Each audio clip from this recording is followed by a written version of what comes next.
Lucas capítulo 9, versos 28 até o 42. Leiamos a palavra de Deus que diz assim: Cerca de 8 dias depois de proferidas essas palavras, tomando consigo a Pedro, João e Tiago, subiu ao monte com o propósito de orar. E aconteceu que, enquanto ele orava, a aparência do seu rosto se transfigurou, e suas vestes resplandeceram de brancura. Eis que 2 varões falavam com ele, Moisés e Elias, os quais apareceram em glória e falavam da sua partida que ele estava para cumprir em Jerusalém. Pedro e seus companheiros achavam-se premidos de sono, mas conservando-se acordados, viram a sua glória e os 2 varões que com ele estavam. Ao se retirarem estes de Jesus, disse-lhe Pedro: Mestre, bom é estarmos aqui. Então façamos 3 tendas, uma será tua, outra de Moisés e outra de Elias, não sabendo, porém, o que dizia. Enquanto assim falava, veio uma nuvem e os envolveu, e encheram-se de medo ao entrarem na nuvem. E dela veio uma voz dizendo: Este é o meu filho, o meu eleito, a ele ouvi. Depois daquela voz, achou-se Jesus sozinho. Eles calaram-se, e naqueles dias a ninguém contaram coisa alguma do que tinham visto. No dia seguinte, ao descerem eles do monte, veio ao encontro de Jesus grande multidão. E eis que dentre a multidão surgiu um homem, dizendo em alta voz: Mestre, suplico-te que vejas meu filho, porque é o único. Um espírito se apodera dele. E de repente o menino grita, e o espírito o atira por terra, convulsiona-o até espumar, e dificilmente o deixa depois de o ter quebrantado. Roguei aos teus discípulos que o expelissem, mas eles não puderam. Respondeu Jesus: Ó geração incrédula e perversa, até quando estarei convosco e vos sofrerei? Traze o teu filho. Quando se ia aproximando, o demônio o atirou no chão e o convulsionou. Mas Jesus repreendeu o espírito imundo, curou o menino e o entregou a seu pai. E todos ficaram maravilhados ante a majestade de Deus. Até aí, meus irmãos, a leitura da palavra do Senhor. Vocês percebem que nesses 2 textos, essas 2 passagens que nós lemos aqui conjuntamente, há um contraste muito grande. Eu posso dizer aqui que os discípulos de Jesus, eles foram do céu ao inferno em menos de 24 horas. Por que do céu ao inferno em menos de 24 horas? Porque o texto diz que as coisas aconteceram num dia, lá em cima do monte, e diz no verso 37, no dia seguinte, então, os acontecimentos lá embaixo do monte. Em menos de 24 horas, eles experimentaram os opostos, situações de extremo contraste.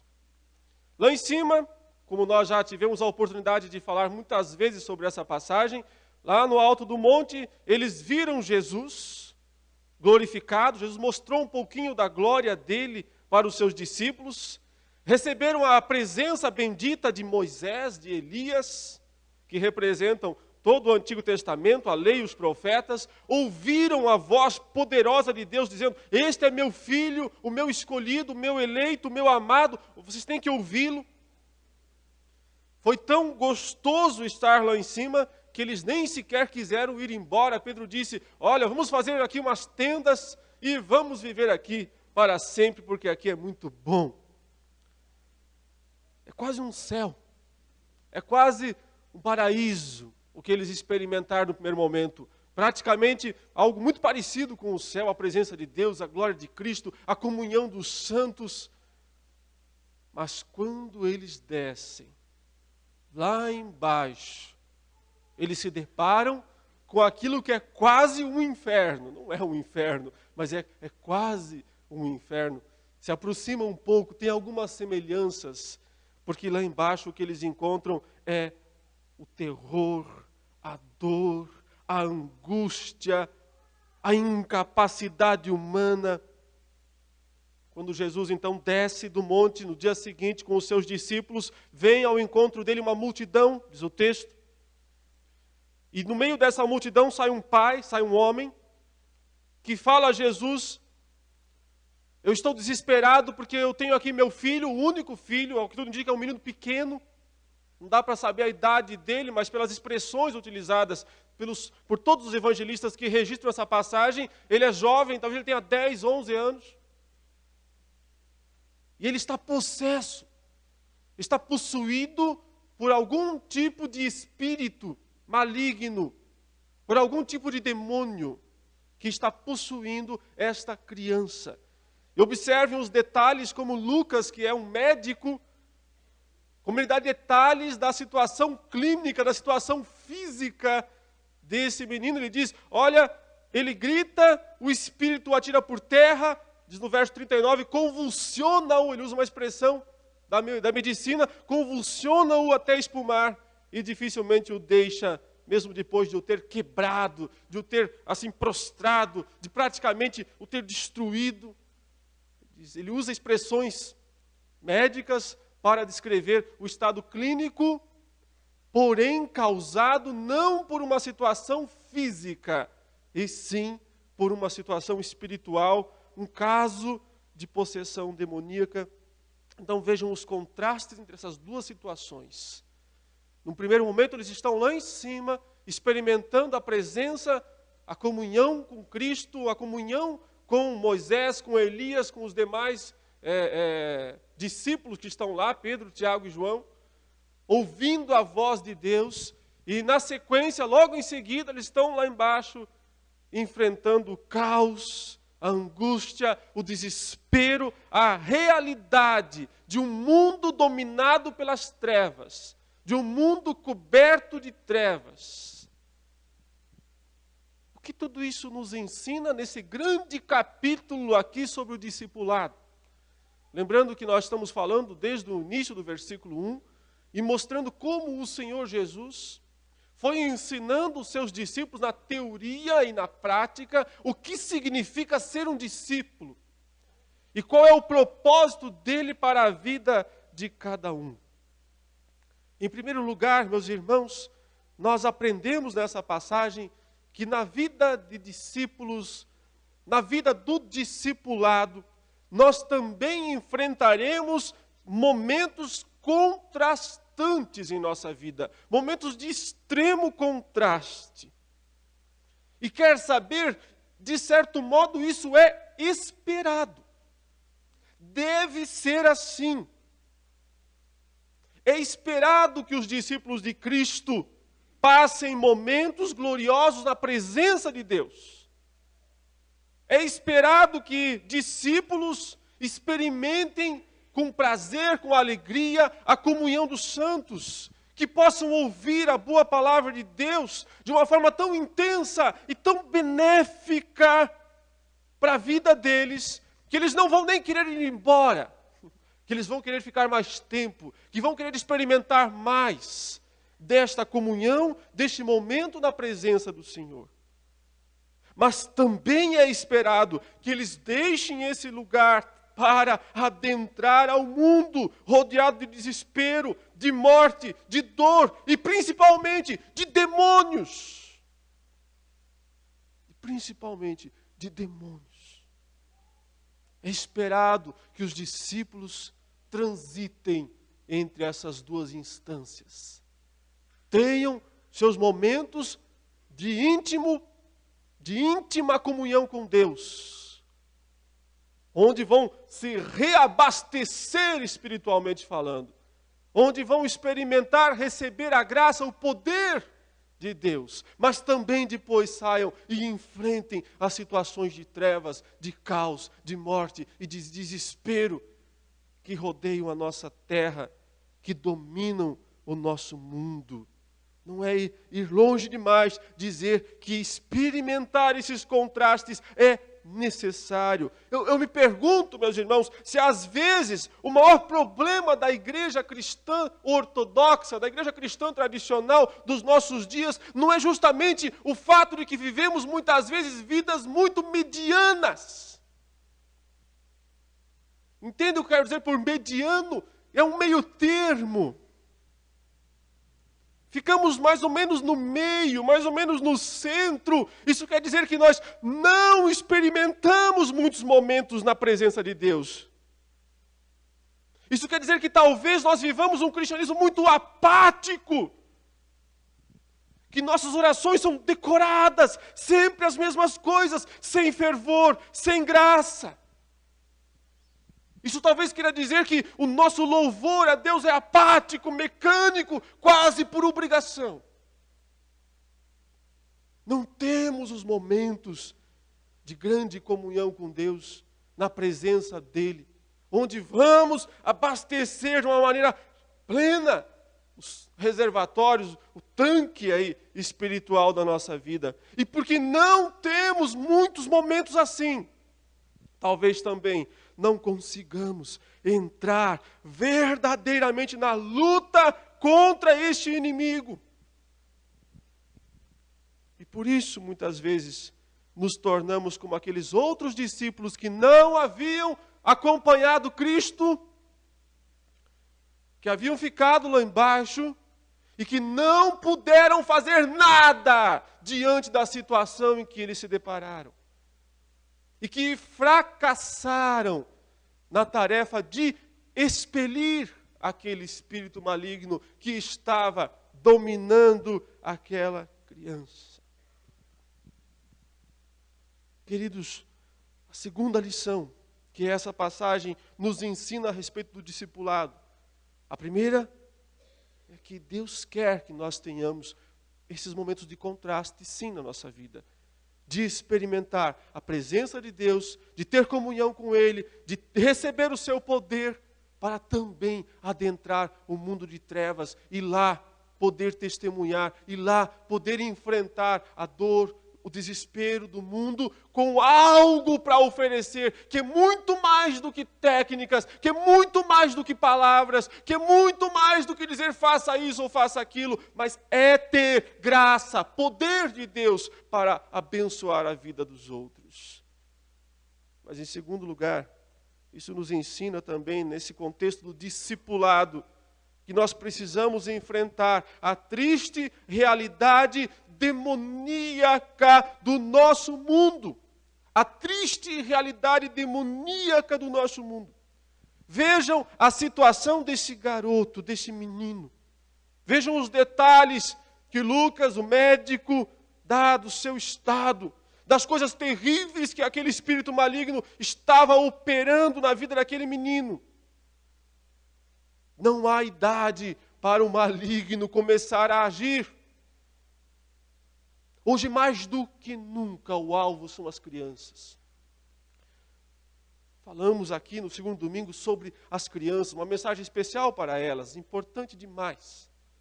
Porque mais do que nunca, sempre foi, mas me parece que hoje mais do que nunca, o alvo do maligno são as crianças. Às vezes eu desço lá no meu condomínio, no meu prédio, para levar o Victor passear lá no parquinho, e fico ouvindo o que as crianças do meu prédio falam. Elas têm 5, 6, 7, 10 anos. Eu nunca vi tanto palavrão. Tanto palavrão utilizado por crianças de 8, de 9, de 10 anos. Onde aprendem? Primeiro de tudo, aprendem com os próprios pais. Tristemente falando. Mas também aprendem com a televisão, com os colegas, com a internet, com o Twitter, com o Facebook. Porque as crianças estão no Twitter. Estão lá, transmitindo todo tipo de palavrão. E aprendendo a cada dia novos. Meus queridos, o alvo dos demônios não são só os adultos. São acima de tudo as crianças, porque eles sabem muito bem. Eles conhecem uma verdade bíblica e eles usam as avessas. A verdade bíblica que diz, ensina a criança no caminho em que ela deve andar, e ela não vai se desviar desse caminho. Eles sabem disso e usam as avessas. Porque se é verdade que quando os pais cristãos ensinam os filhos no caminho que devem andar, e eles então permanecerão, também é verdade que quando o maligno os ensina no caminho mau, vai ser muito difícil essas crianças saírem deste caminho mau e terrível. Observem aqui que a triste realidade descrita pela palavra de Deus é de um mundo dominado por demônios, por espíritos malignos. Ao longo da história da igreja, 2 erros foram cometidos amplamente pela igreja cristã a respeito de Satanás, dos demônios. E eu resumo aqui rapidamente dizendo que um lado o enfatizou demais e o outro lado o esqueceu. Um lado se preocupou tanto com a atuação maligna, com os espíritos malignos, que praticamente tornou um cristianismo só voltado para isso. Tudo é o diabo. Se alguma coisa acontece, é o diabo. Sempre o diabo tem culpa de tudo. É o famoso costas largas.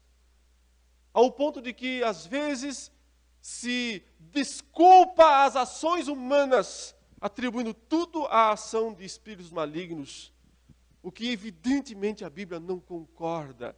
Porque o homem é responsável por seus atos. Mas, por outro lado, especialmente as igrejas tradicionais, como nós, por vezes, até se esquecem que eles existem, que são reais, embora espirituais, que agem e que destroem, que são malignos até o limite do que você pudesse imaginar.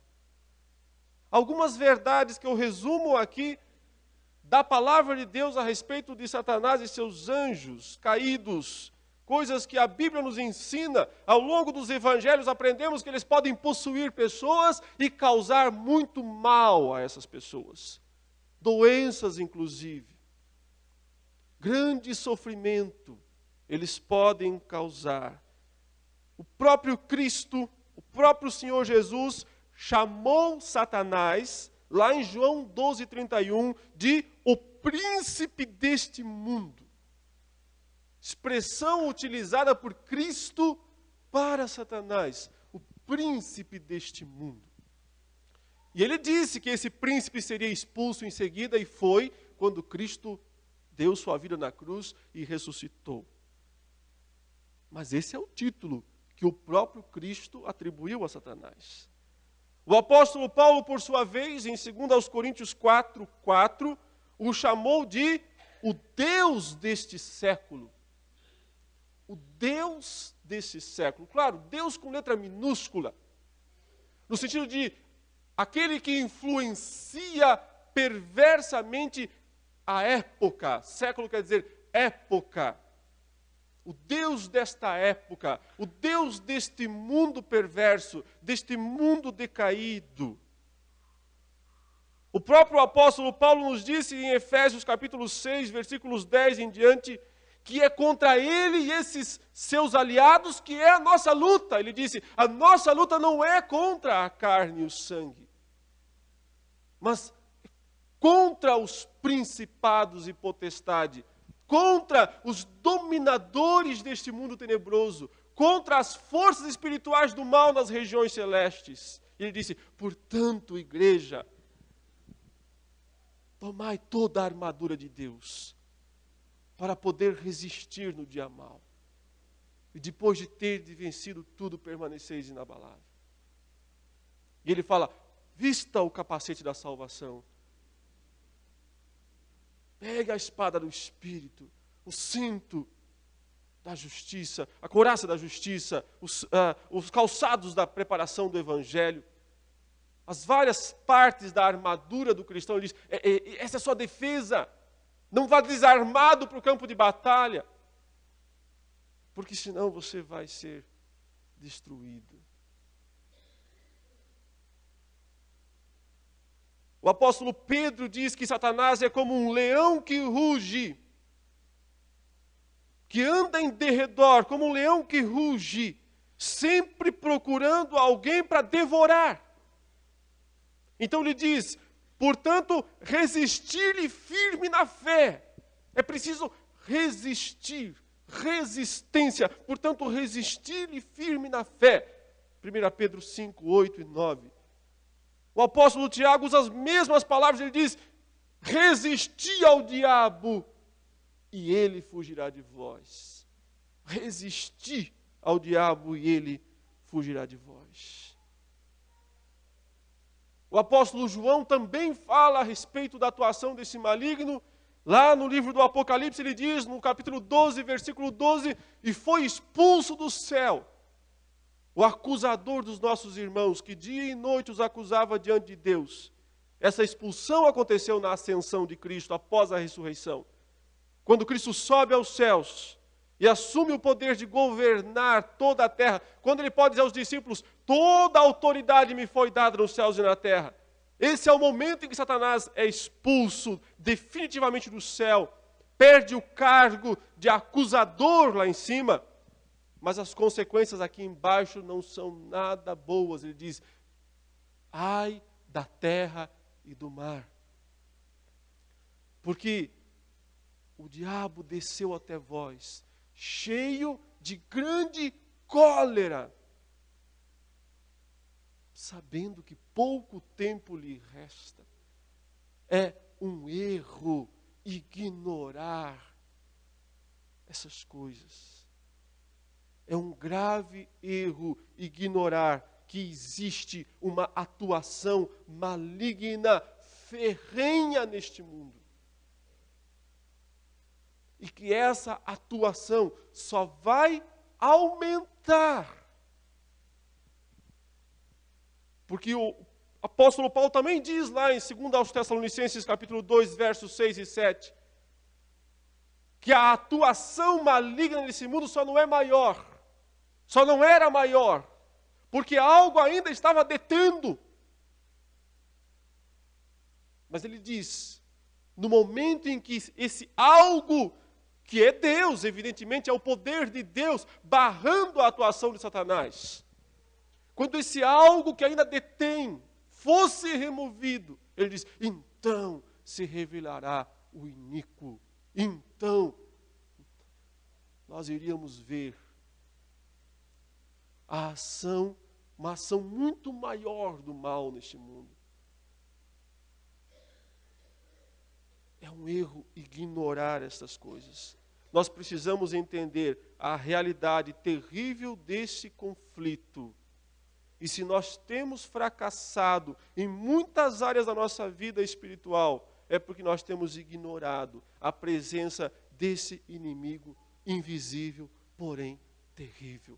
Observe bem, a Bíblia não coloca Satanás em pé de igualdade com Deus. Não, nem há comparação. Deus é todo-poderoso, é o soberano, é o Criador, o governador, é o Redentor, tudo está em suas mãos. A Ele pertence a terra, o mundo, todas as coisas. O que existe aqui nesse mundo é um império das trevas. É um reino de um usurpador, que pela força do pecado, continua tendo algum tipo de autonomia no mundo. Embora esteja restrito, no sentido de não poder mais impedir que o evangelho seja pregado em toda a terra, e muito menos de complicar o plano de Deus. João disse, ele desceu até vós cheio de grande cólera, porque ele sabe que o tempo é curto, ele sabe que sua missão é suicida, ele sabe que ele não tem qualquer chance de reverter. A vitória já foi conquistada na cruz do Calvário. Cristo é o vencedor, ele é o perdedor, mas é o perdedor que sabe que tem alguns dias para agir. Então, tempo ele não vai perder. Se nós podemos ter certeza de uma coisa, à luz da palavra de Deus, é que Satanás não quer perder tempo. Ele tem pouco tempo. Lhe resta, portanto, desaguar toda a sua cólera. toda a sua ira contra Deus, mas como ele não pode atingir a Deus, lhe resta então atingir aqueles que foram feitos à imagem e semelhança de Deus. Agora vejam, meus queridos, que nós aprendemos em terceiro lugar nessa passagem, que para vencê-lo é preciso oração. Para vencê-lo é preciso o poder de Deus. Eu quero me concentrar um pouco mais aqui nesse momento em que aquele homem fala ao próprio Jesus, dizendo: eu trouxe o meu filho para os teus discípulos, para que eles expelissem esse espírito, e eles não puderam. Eles fracassaram. A pergunta é, por que é que eles fracassaram? E há algo muito importante de mencionar aqui, e isso me causa muita admiração na Bíblia, porque a Bíblia não esconde as fraquezas aqui dos seus, entre aspas, heróis. Eles não puderam, eles fracassaram. A Bíblia não disfarça os pecados, as falhas dos, entre aspas, heróis. Só tem um que não tem falha, não tem pecado. É porque ele não é somente um homem, ele é Deus, ele é homem, é Jesus Cristo. Todos os demais são falhos, são pecadores. Esses homens falharam. E a falha deles nos ensina coisas importantes. Mas antes de explicar as razões que o próprio Cristo deu do porquê eles falharam, deixa eu falar algo importante aqui, porque talvez na sua mente você esteja pensando algumas coisas agora. Deixa eu falar um pouco sobre esses pastores falastrões da TV, do rádio, que dizem lá estar expulsando demônios. Você já viu muitas cenas assim, na televisão, aqueles pastores, vestidos de branco, e que estão lá expulsando esses demônios.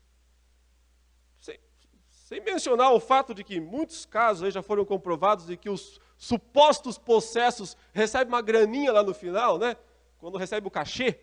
Afinal de contas é pura encenação mesmo, então tem que receber o cachê mesmo.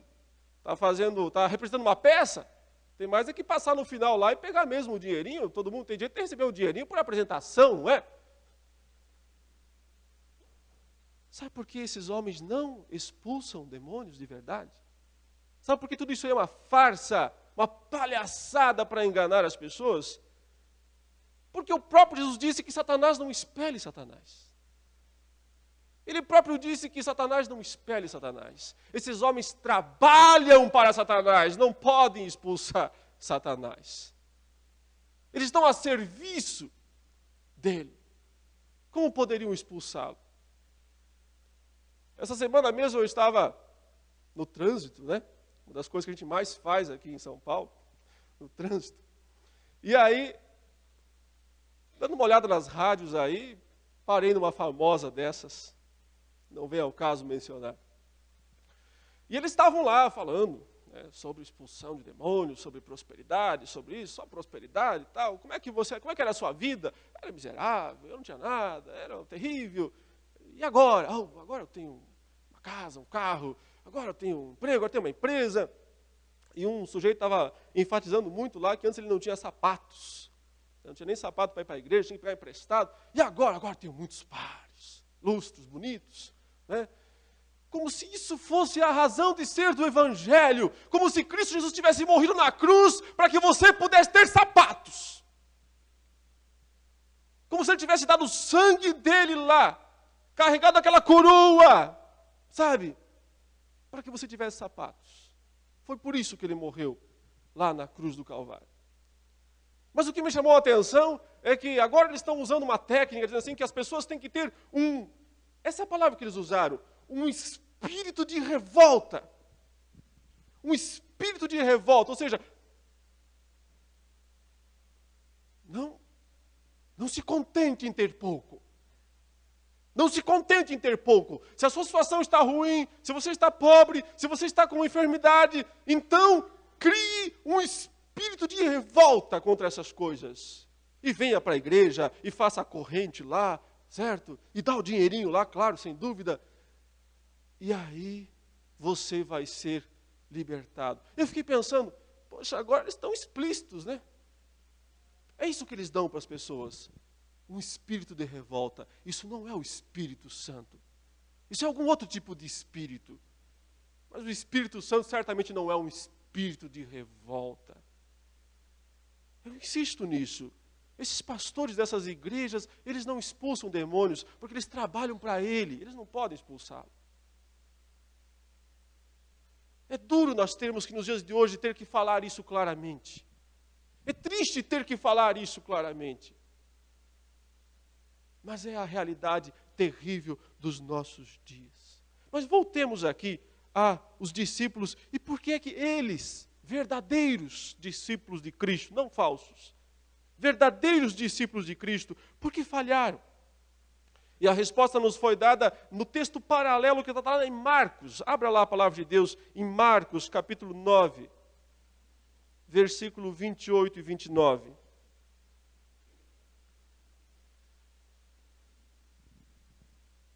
Marcos, capítulo 9, versículos 28 e 29. Quando entrou em casa, os seus discípulos lhe perguntaram em particular, eles queriam saber, por que não pudemos nós expulsá-lo? Lógico, eles haviam tentado expulsar o espírito maligno daquele menino, mas tinham falhado, tinham fracassado, passaram vergonha no meio da multidão. E então, em casa em particular, perguntaram para Jesus, por que a gente não conseguiu? Qual foi a falha?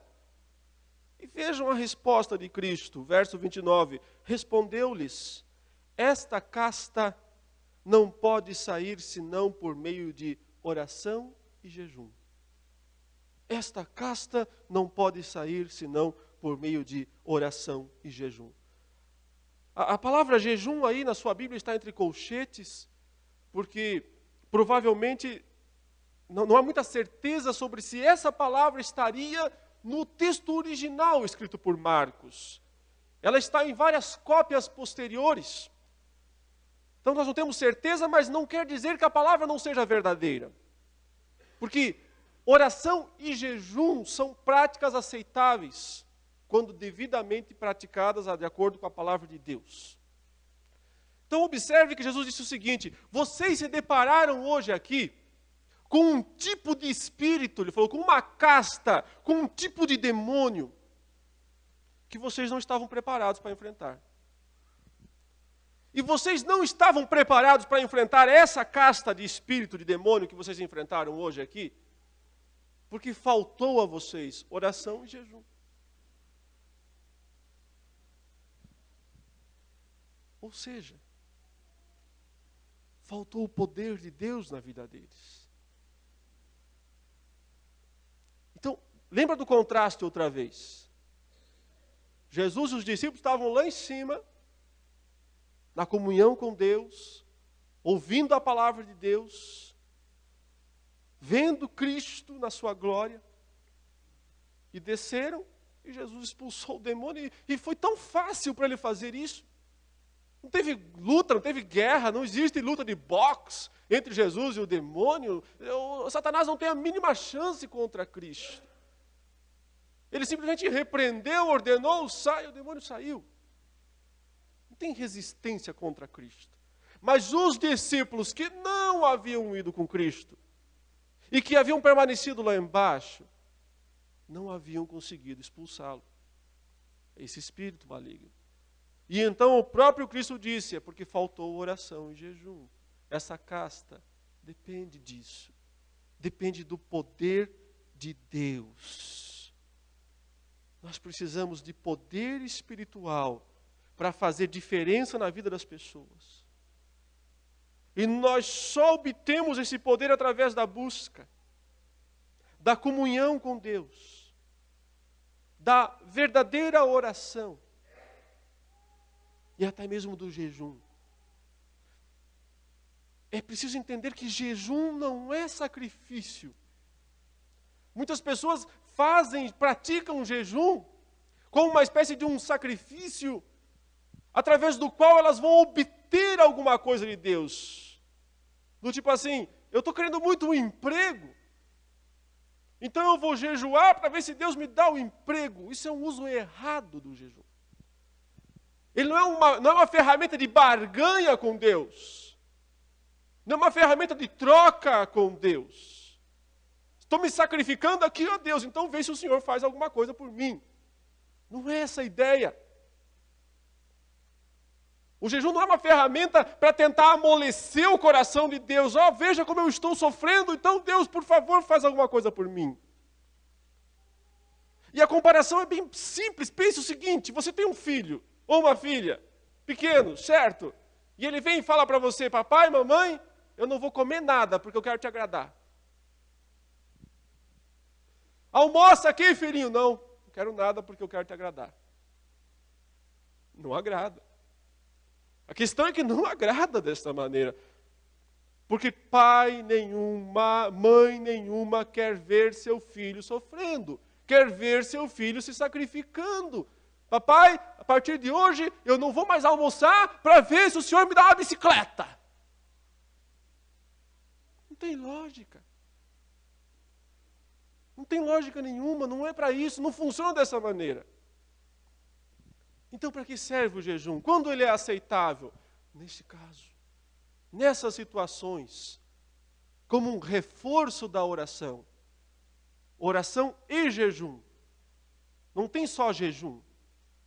O jejum é um complemento da oração. Quando você se dispõe a passar um dia, 2 dias, quando você tem essa possibilidade de oração, de busca na presença de Deus, de uma forma tão intensa que você diz, o resto tudo para mim é dispensável, inclusive a comida.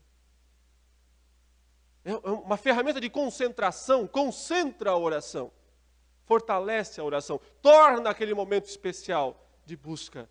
Não é sacrifício, não é troca, não é barganha com Cristo, mas um instrumento, uma ferramenta para obter poder espiritual, não coisas físicas e materiais. Ainda a nossa doutrina, a nossa teologia diz que o jejum também é uma ferramenta útil de contristamento, que pode ser praticado em dias de grandes calamidades. Acho um bom uso também. Aí mostrando a nossa própria, nosso próprio sentimento de pesar diante das tragédias, diante das catástrofes que existem no mundo. Também essa é uma prática aceitável do jejum. Outras não existem. São essas as práticas bíblicas aceitáveis para o jejum. Volte aqui ao texto e observe que Jesus disse, esta casta não sai, senão por meio de oração e jejum.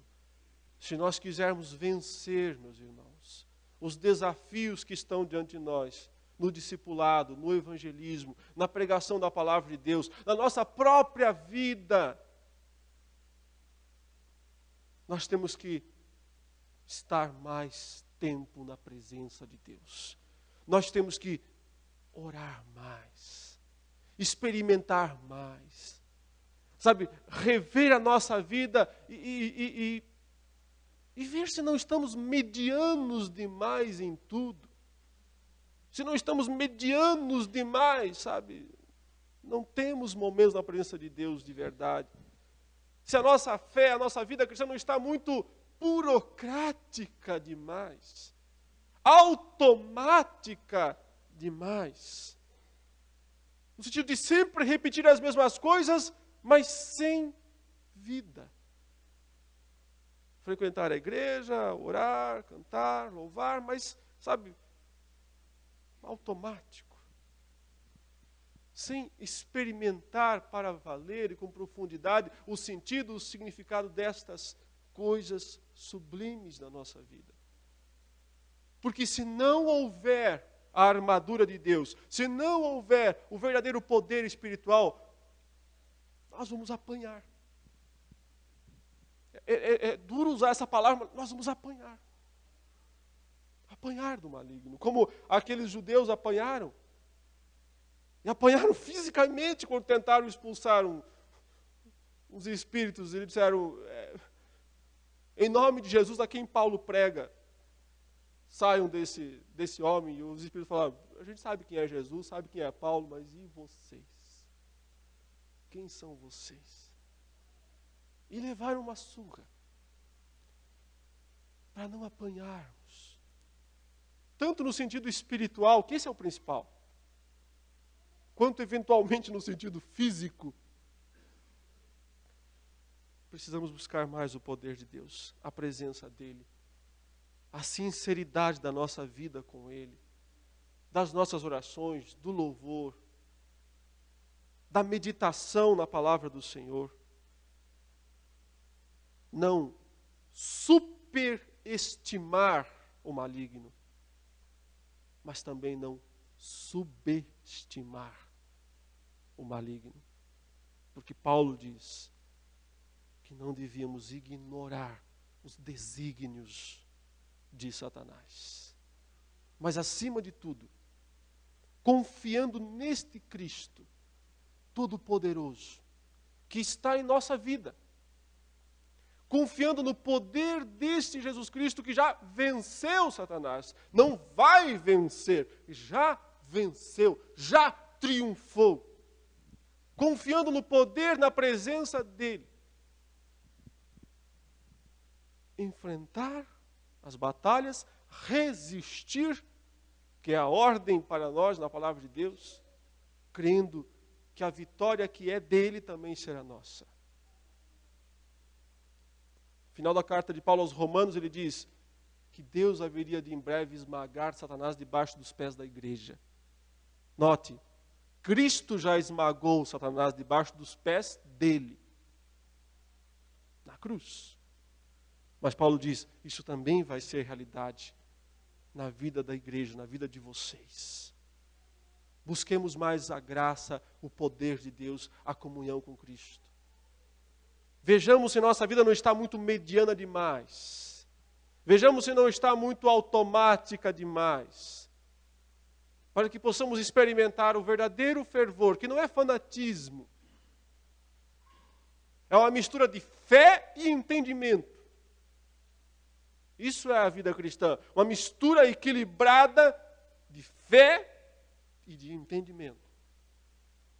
Firmeza na palavra, fundamentação bíblica